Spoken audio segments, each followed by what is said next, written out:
security and the Iraq War. Joining congressional leaders here, retired General Wesley Clark and former Secretary of State Madeleine Albright. This is about 40 minutes.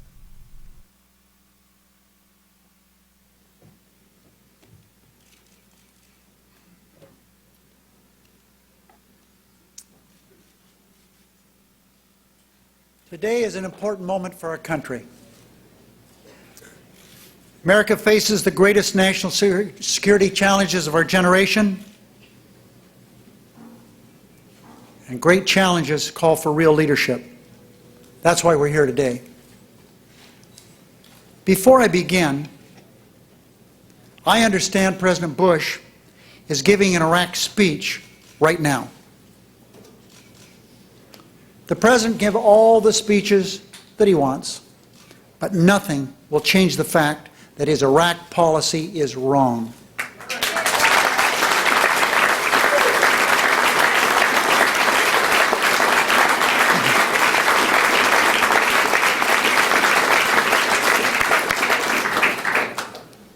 Two weeks ago, he told the American people that Iraqis would control their country by the end of the year.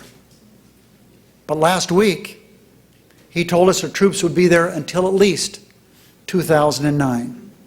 These mixed messages from President Bush are taking America in the wrong direction and jeopardizing Iraq's chance for success. Democrats believe America must never waver in our message to the Iraqi people. The President must make it clear to the Iraqis that we will not be there indefinitely. Last year, United Democrats led a bipartisan majority in Congress that directed President Bush to make 2000 a year of significant transition in Iraq. That's what the American people expect. That is what we owe our troops. That is what our national security demands. That's what our generals tell us.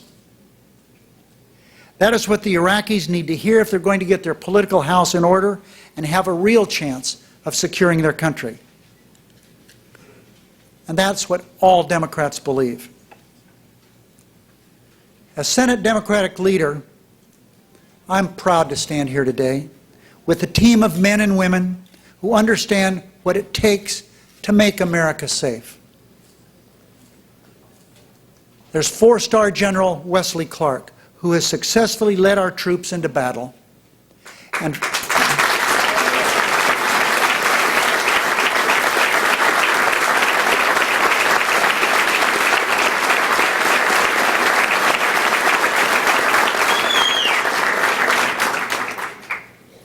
there's former great Secretary of State Madeleine Albright,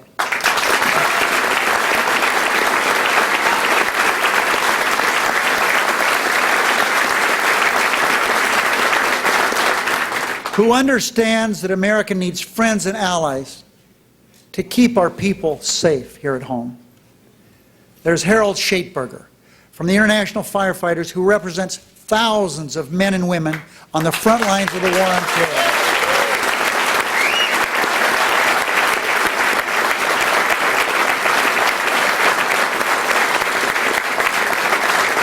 And Joe Wynn from the National Association of Black Veterans, who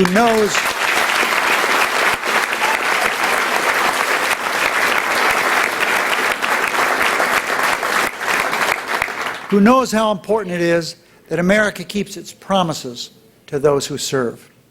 And finally, they're my congressional colleagues, including the senators that my caucus looks to for leadership on national security: Joe Biden, Carl Levin, Jack Reed.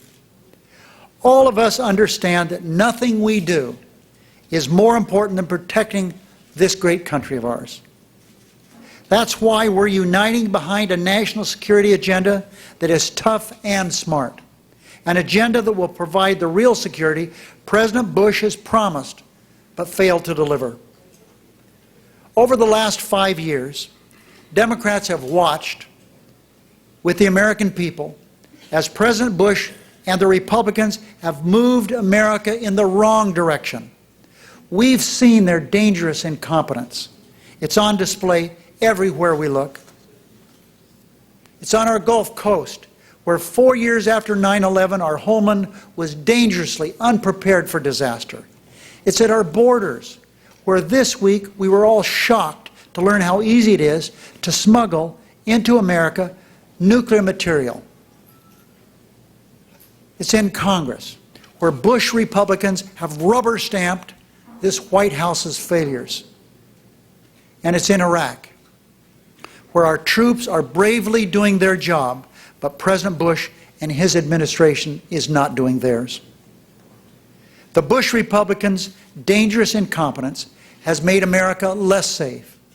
It has taken a great toll on our military, active and retired, and it must come to an end.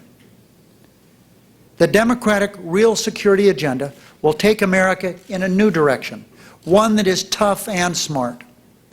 We're offering this agenda on behalf of all Americans. Republicans don't own this issue, nor do Democrats. The American people own the issue, because there's nothing more important than protecting the safety of our families.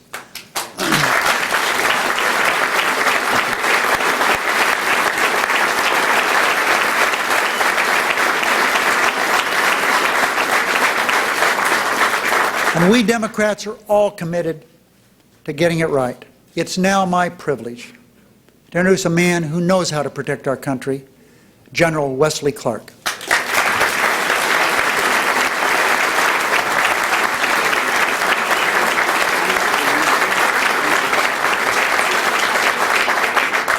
Thank you very much, Leader Reid. I'm honored to be here with fellow Democrats because we believe that this nation's security deserves competent leadership and real attention from the people in charge, and we believe as Democrats that we can do it, and do it well, and do it better.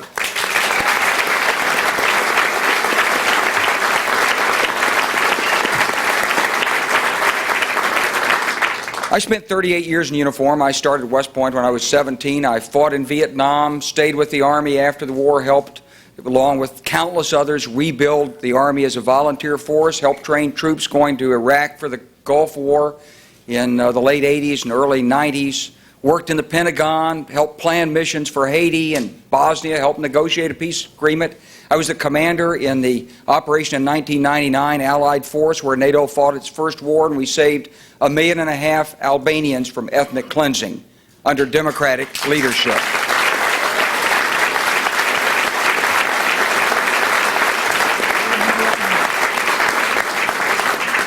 And we didn't lose a single American service member in the process.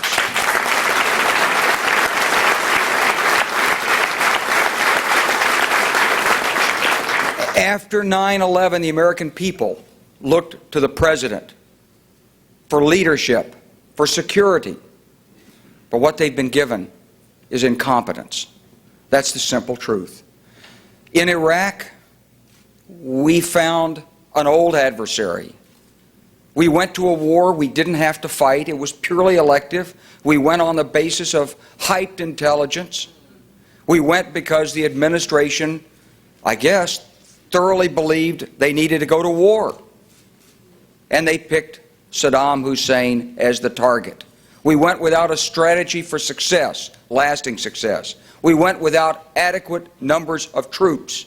We went without the full interagency effort that we needed to finish the post-operation phase of the conflict, and we went without the support and endorsement of most of the world's community.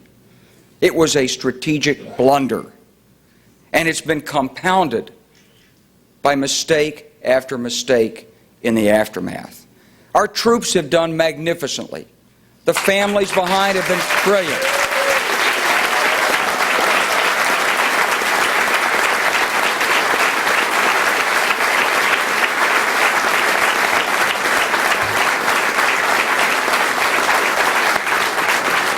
And I hope every American understands that Democrats stand foursquare behind our men and women in uniform and their families, because we do.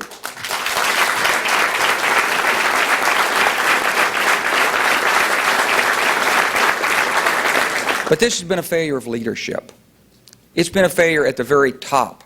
The failure to have a strategy that would put our troops in there, bring an Iraqi government together that would adequately represent the people. We failed to use all of the tools at hand. We didn't use our diplomacy in the region. We didn't actually get engaged on the ground politically. We thought we could let people just vote and everything would work out all right.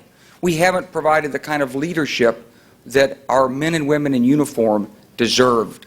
And as a result, the country's on the verge of civil war. The people that we're training in the armed forces and the Interior Ministry, the police, they're not fully and adequately represented. They are part of the sectarian problem in many cases. Iran is waiting in the wings to come in and take advantage of the situation. Some people say they've already sent thousands of people in. But we're struggling, and this administration hasn't created an adequate strategy, a strategy that justifies the blood and the toil and the resources that America has put forth on the battlefield. It's incompetence. Our troops were sent in without a full understanding of the mission, and month after month they suffered for lack of basic equipment like the right kind of body armor or the right kind of up armor on the Humvees and the trucks that were used for transport. It's not a record of competence by the administration. It's a record of incompetence. And we're here as Democrats to say it. Incompetent leadership. Enough is enough. We need a new team. Thank you.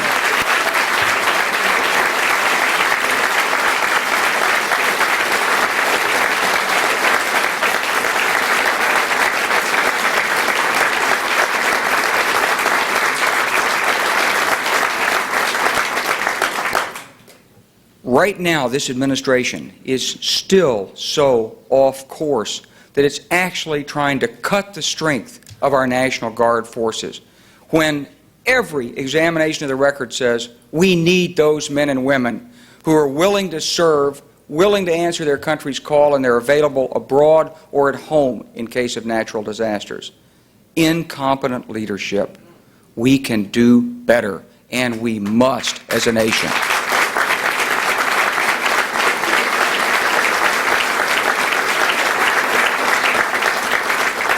It's my privilege to introduce Harold Shapeberger.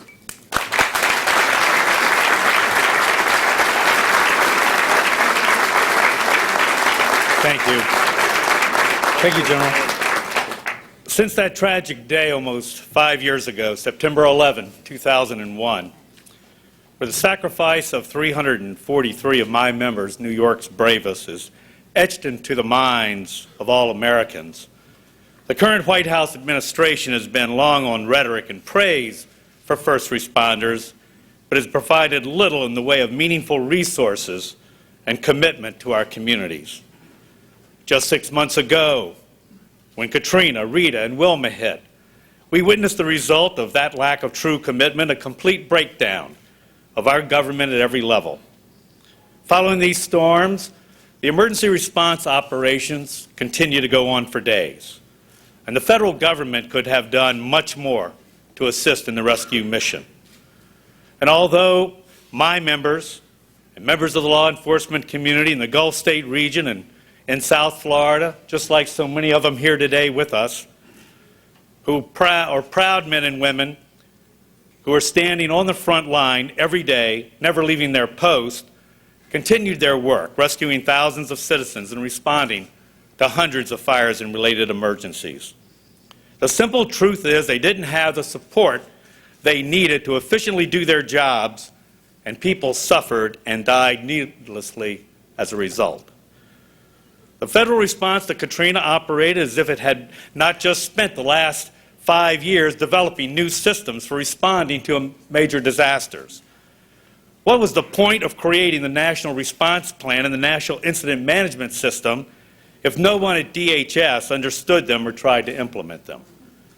Katrina, Rita, Wilma were the test of a new paradigm of federal-local partnership and emergency response, and the system failed miserably. That's a damn shame. And it's a failure of leadership that starts at the very top with our president. The members of the bipartisan 9/11 Commission who served our nation so well made significant recommendations on what needs to be done to improve the security of our airlines, ports, rails, intelligence, borders, and emergency response capabilities. Everyone's praised their work, including the administration. But frankly, we've heard enough talk. It's time that all recommendations of the 9/11 Commission be implemented. It's long overdue.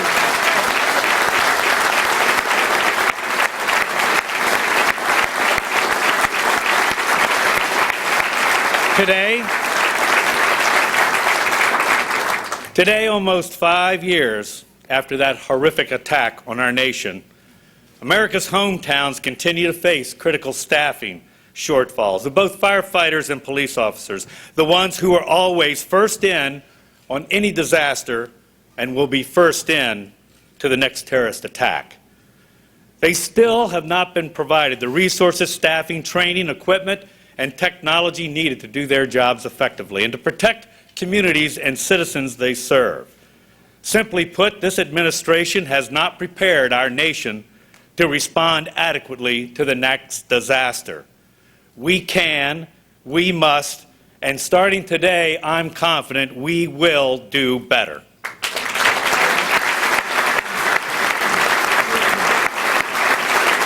But now, I now take great pleasure, and it's an honor for me to introduce someone who really knows what the boots on the ground need to do a tough job on many levels, and that's the distinguished senator from Rhode Island, Jack Reed.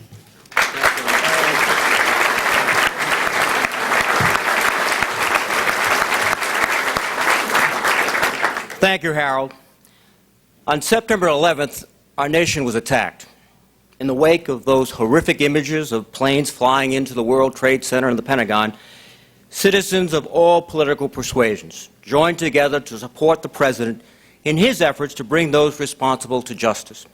We gave the president the authority to attack the Taliban and end Osama bin Laden's refuge in Afghanistan. We provided our military with the resources to defeat the enemy, and we gave law enforcement new tools to hunt down the terrorist. We all joined to recognize the very real sacrifices made by the brave men and women in our military, and we support and salute all those who wear the uniform to keep our ideals and way of life secure.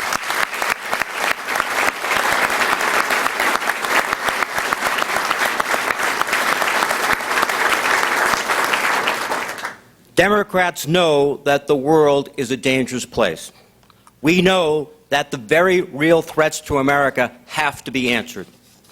We can no longer tolerate an administration that is long on slogans like "stay the course" or "as the Iraqis stand up, we will stand down," but short on strategy. And the American public is rightly concerned when the president announced recently that although he got us into Iraq, another president will have to get us out. The time has come for change. We need a national security policy that is tough and smart. Our plan is straightforward. Our plan rebuilds our military by making sure our Army is the right size for these dangerous times and that our troops have the best equipment to do their job. Our plan acknowledges the importance of a strong and robust National Guard, both in times of war and disasters here at home.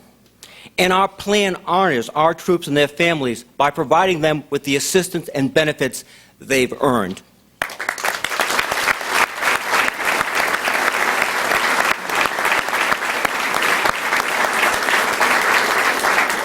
Democrats know we need to do more to defeat terrorists and stop the proliferation of nuclear and chemical weapons. We will keep the focus on al-Qaida and hunt down Osama bin Laden.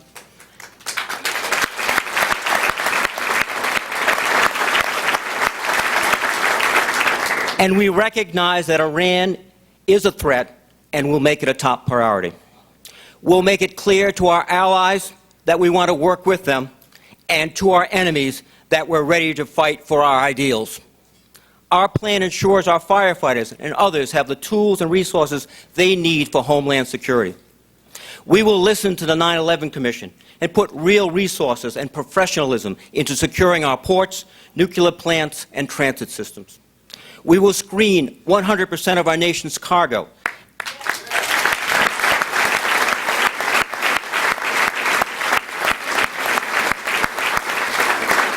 And we'll focus on preventing pandemics and biological terrorism.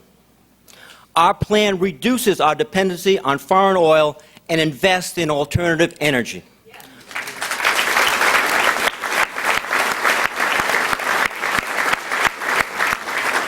Under our plan, we'll achieve energy independence by 2020 through more energy production domestically and increasing efficiency. Lastly, we believe that 2006 must be a year of significant transition in Iraq. The Iraqis need to know that America's commitment of over 100,000 American troops is not unlimited. Iraq's problems can only be truly solved by the Iraqis themselves.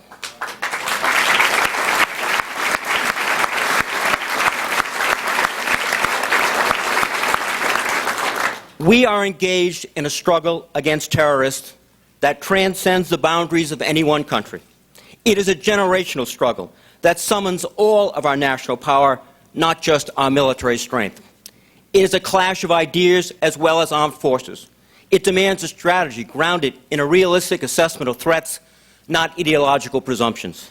It demands real and extensive resources and commitment, and that's what our real security plan achieves. Ladies and gentlemen, now it is my pleasure to introduce the former Secretary of State, a woman whose intelligence and integrity still is a power in this world, Madeleine Albright. Thank you. Thank you very much.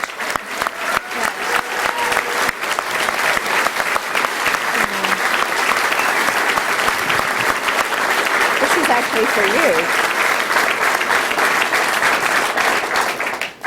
Let me say what a privilege it is to be up here with all these fine representatives of the Democratic Party, as well as the people who are there on the front lines for us. I have spent a lifetime studying national security policy, and I've spent a lot of it in Washington looking at various administrations. I've disagreed with some of them, but I have never seen such rank incompetence as we are seeing now from the Bush administration.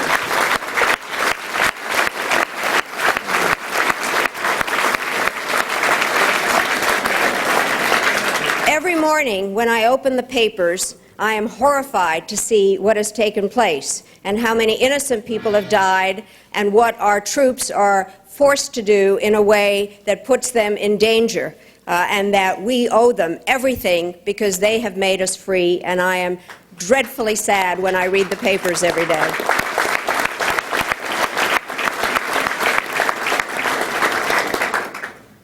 I think you all know, sometime in January, President Bush invited us to this rather peculiar meeting at the White House of all the former Secretaries of State and Defense. It was a brief briefing, but I decided to take advantage of it to say what I really thought. And I said, as a former Secretary of State, I was deeply troubled by the position of the United States now in the world, where we are not respected, and we are not in a position where we can exercise the kind of leadership that we must. And I pointed out that things weren't really going that well in the Middle East, and that Iraq, to use a diplomatic term, was a mess, and that, in fact, we had problems with Russia, that we were worried about what was going on in North Korea, where, in fact, there are likely 4 times as many nuclear weapons potential now, and Iran is knocking at the door. That I was worried about Latin America and Africa that nobody ever talks about. The President disagreed. Which leads me to the following point. Every administration goes through difficult times. General Clark and I think with great pride, point out what happened in terms of our activities in the Balkans. Not everything went exactly the way we planned, but when things did not go right, we actually sat down and told each other that. We did not engage in mutual denial. And that is what is going on now. America needs a national security based on facts, not on fantasies. And that is what we're going to do.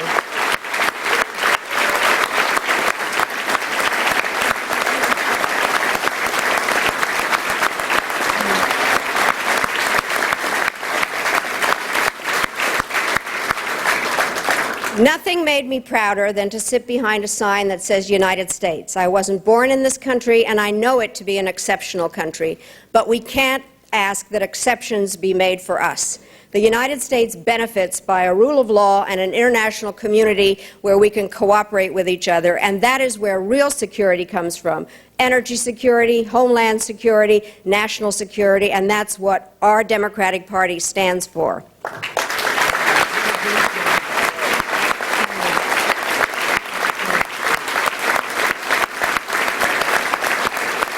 And it's now my pleasure to introduce Joe Wynn, who really represents a remarkable group of people, the black veterans.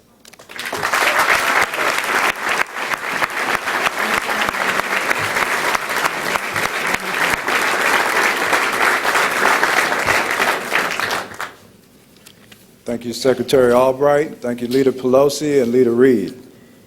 And thank you to other distinguished guests, fellow veterans, and other members of the public for sharing your time for this important occasion. I am honored today to be among such distinguished leaders and to serve as a representative of our nation's veterans as part of the announcement of a plan about real security.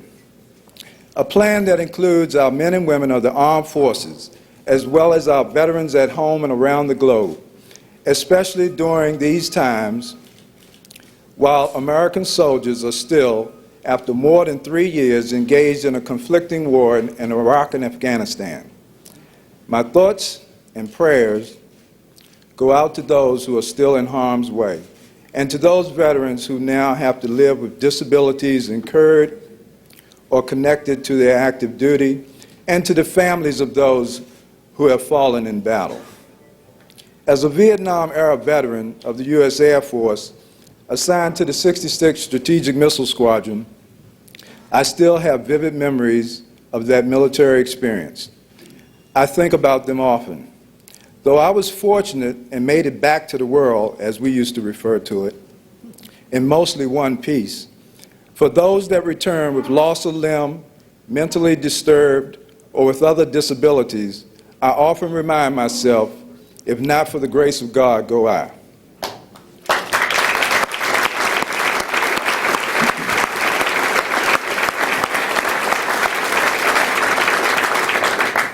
I'm glad to see that Democrats, in their pledge of real security for our nation, are committed to ensuring that those that swore an oath to protect our freedoms here in America from enemies both domestic and abroad are incorporated into a system that is designed to care for those that have borne that burden. My reasons for joining the military was much like many other veterans, and believe me, it was not to experience the thrill of the kill nor the agony of defeat.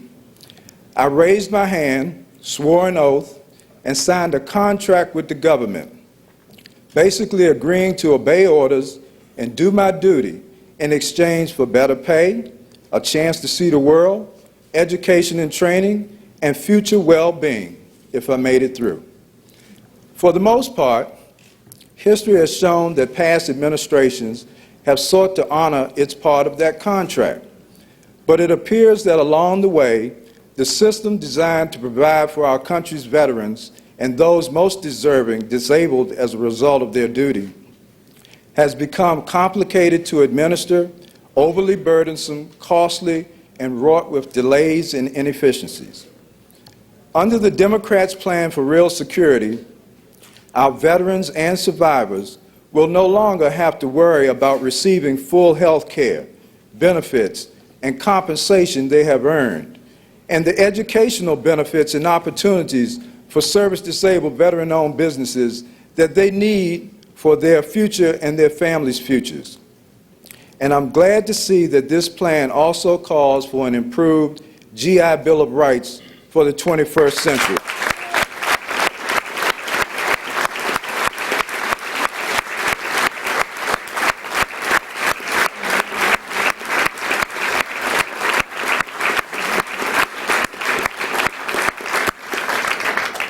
Over the past 16 years, I have dedicated the majority of my time to assisting veterans of military service.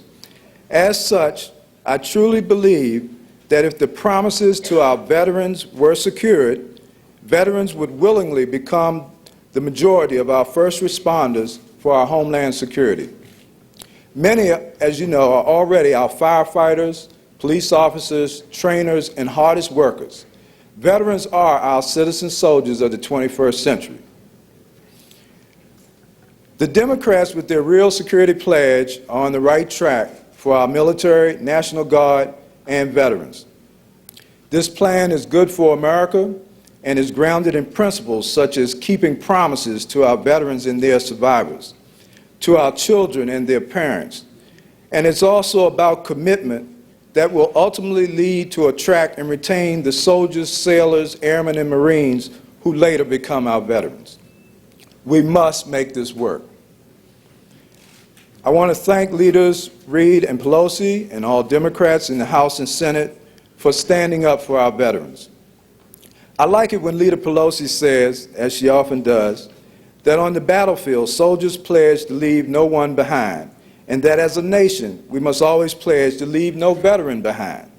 Thank you for remembering and honoring our service.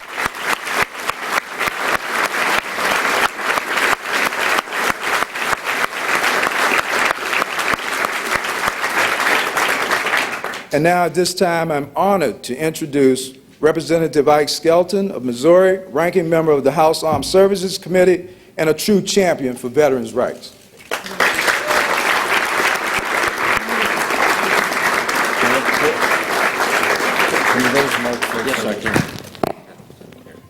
Yes, sir. Yes, sir. Mr. Wynn, thank you very much.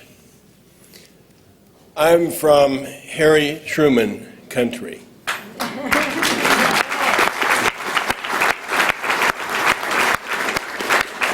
And today, we are calling it as we think Harry Truman would call it were he in our midst today. We honor the service of Mr. Wynn and all the veterans who have so selflessly served. We live in times of great challenge for our country. Our fellow Americans want real security for their families. They deserve a plan that will provide security today and for the threats we may face tomorrow. Americans understand that the job of elected leaders is to prepare this nation for the next conflict, wherever that may be. That's what Democrats are ready to do. None of us can see around corners. It would be great if we could, but we can sure make our military right and make sure it has the right tools for the future. That means enough troops. In Iraq, the administration sent too few forces to accomplish the mission quickly. Democrats will insist on forces large and strong enough to meet any challenge we face. High-quality intelligence. I'll repeat that. High-quality intelligence.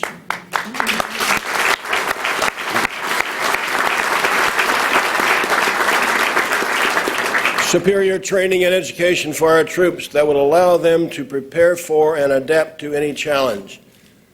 This means keeping our war colleges strong. The best equipment. Democrats will ensure our units are never under-equipped, and we will rebuild the equipment used in Iraq so that our troops will be ready for the next fight. A robust research and development base that will put funding into technology for future conflicts we can only imagine today. And finally, and critically, continued commitment to the United States National Guard that has performed so admirably in Iraq.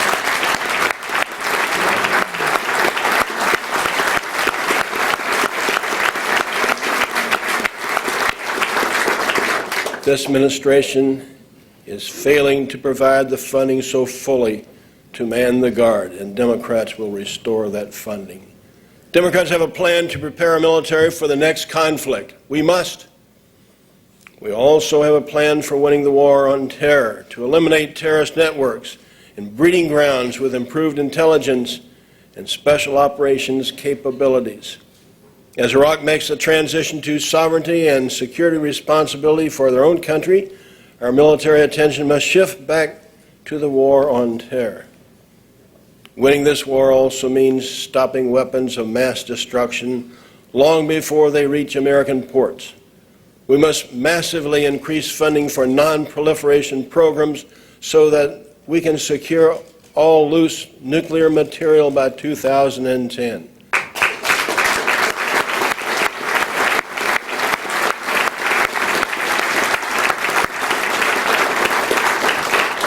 Support for our military continues to be at a high level, even as that for the war in Iraq seems to wane. The American people understand that supporting the troops is more than a bumper sticker.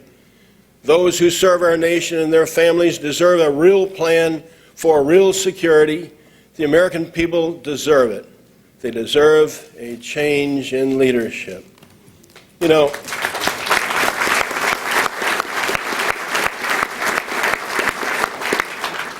Harry Truman liked to tell about the grave marker at Tombstone, Arizona. It says, "Here lies Jack Williams. He done his damnedest." Ladies and gentlemen, we Democrats will do our damnedest for the troops and for America in the days ahead.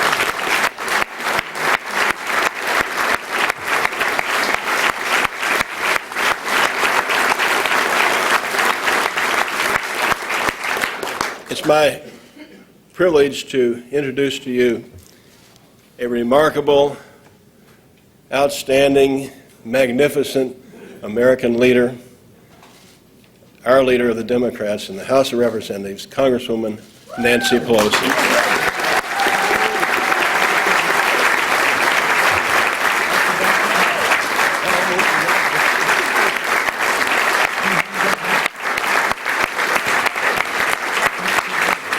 Thank you all very much.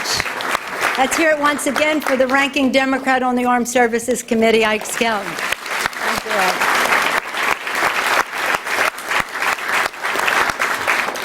Today, a united Democratic Party stands together with a clear message that real security for all Americans is our first priority.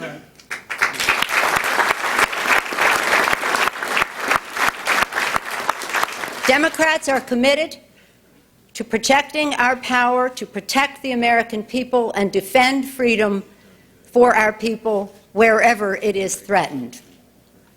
The world is changing, and so are the threats we face. They range from an improvised explosive device to a nuclear weapon, from a threat as small as a virus to as big as Katrina, from a lone wolf terrorist to a rogue nation, from the weakness of energy dependence to the fury of despair. In these times of unprecedented challenges and change, real leadership demands that we prepare for the threats that exist today and for those that may emerge tomorrow. Democrats are proposing tough and smart policies that recognize that a stronger America begins at home.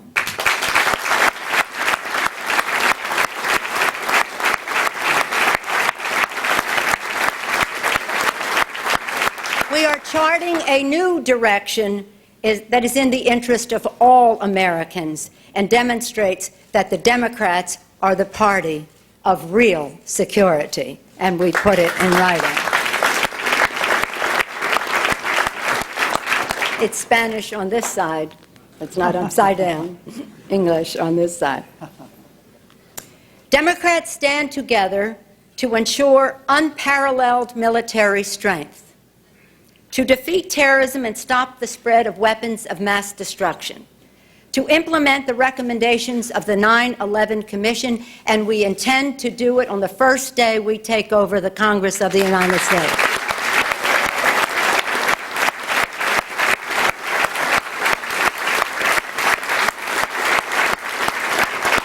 And to make this year, 2006, a year of significant transition in Iraq, to prepare effectively for natural disasters and epidemics, and to free America from our dangerous dependence on foreign oil, and we intend to do it within 10 years.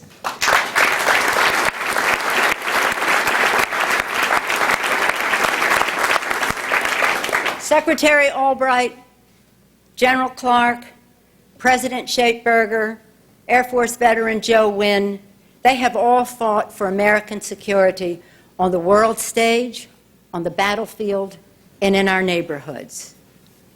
God has blessed America with their leadership and with the leadership of so many of our men and women in uniform, domestically or internationally, who are with us today. Let's hear it for all of our men and women.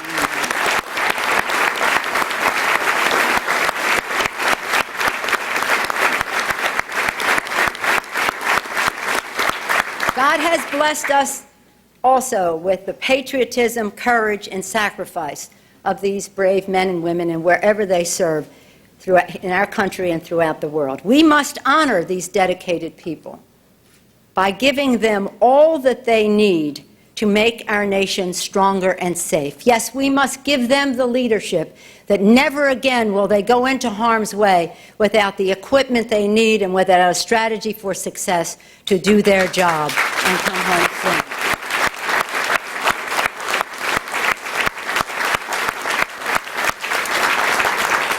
To provide for the common defense. These words from the preamble to the Constitution are our first responsibility as elected officials, and they are our promise to the American people.